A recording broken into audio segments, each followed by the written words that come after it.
So Team USA might have taken a long route to get to this game, but they're finally here looking for that gold medal. It would be their fourth consecutive time, of course, if they come away with it. Set to meet France later tonight. France coming in undefeated in the games, 5-0, will play for the gold for the first time since 2000.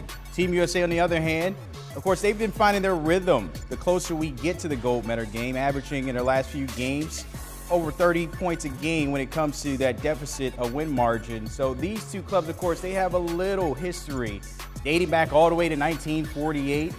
And if you remember back in 2000, that was the last time they met for the gold. Of course, Team USA winning that one by 10. However, France coming in with a little bragging rights here. They did defeat Team USA in the opening game in Tokyo, 83-76. I'm sure it'll be a little different this time around.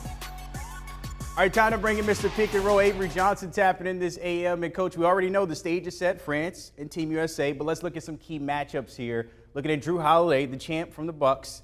Evan Fournier just got paid with the Knicks. Last game, he put up 28 points. What are you looking from these two going head-to-head? Yes, Brandon, you're right. In their last game, Evan Fournier had a revelatory performance with those 28 points, and he was just so efficient. And the USA team's got to find a way to slow him down. And I think it's going to fall all on Drew Holiday's shoulders. Sure, you can switch pick and rolls with, Tatum and Middleton. But this is about Drew Holiday because he's the defensive stopper. He was the guy in the NBA Finals that slowed down the Phoenix Suns backcourt. He's a first-team All-NBA caliber player. But I think also, with Devin Booker offensively, he had a little bit of a hangover in that first game, but now he's really kicked it into motion. He was very efficient in his last game, 7 for 10 from the field, 3 3-pointers. So those guys that just finished up playing against each other in the NBA Finals, Drew Holiday with his defense, Devin Booker with his offensive arsenal, throw in Middleton. I think those guys are going to be the difference in this game against France the second time around. Definitely a different team from the first game that we saw there in Tokyo. But if you're looking at this France squad a little bit, who's more dangerous? Fournier, of course, their leading scorer, or Rudy Gobert when we're talking about the defense down low? Well, it's obviously Fournier because he's going to have the ball in his hands 90% of the time. Gobert, he depends on other players to get him the ball around the basket because he's basically a traditional center. And I know Fournier, after taking Tom Thibodeau's call in the middle of the night to really solidify that contract that he signed with the Knicks, he's going to continue to be very aggressive. He's very excited to join the Knicks franchise. And I know he desperately wants to win this goal. And I would say he's 1A, and then Gobert with his rebounding and defense and shot blocking ability. France is averaging, 43 rebounds a game, which was second to Slovenia. That's an Achilles heel for the American team. So I would say Fournier would be 1A and Gobert would be 1B. Of course, Rudy Gobert, of course, a defensive player of the year over at Utah. What we've seen in the association. If we're looking at somebody to match up with a JaVale McGee, who was added late to this squad, chances he might have a big role in this game. Yeah, I think, potentially, Coach Popovich and his staff may look at playing JaVale some spot minutes because especially in this first game, you got to remember Kevin Durant fouled out.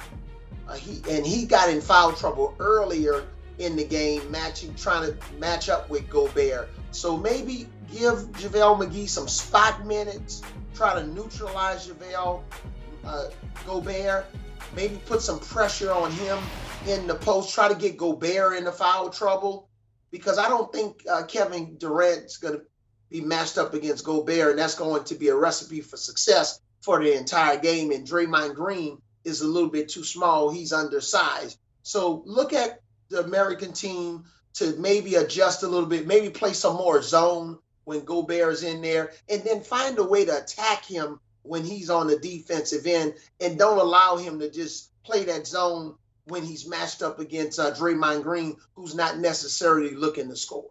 All right, Coach, I got to get your expert pick before I let you go here. Who's taking home the gold in this one? USA. USA wins this game by 8 points. We're going to win the gold medal, bring it back home. It's going to be a celebration all over the country for our USA team. We got off to a slow start in the exhibition in Las Vegas. We didn't have our entire team. 3 of our key players were playing in the NBA Finals.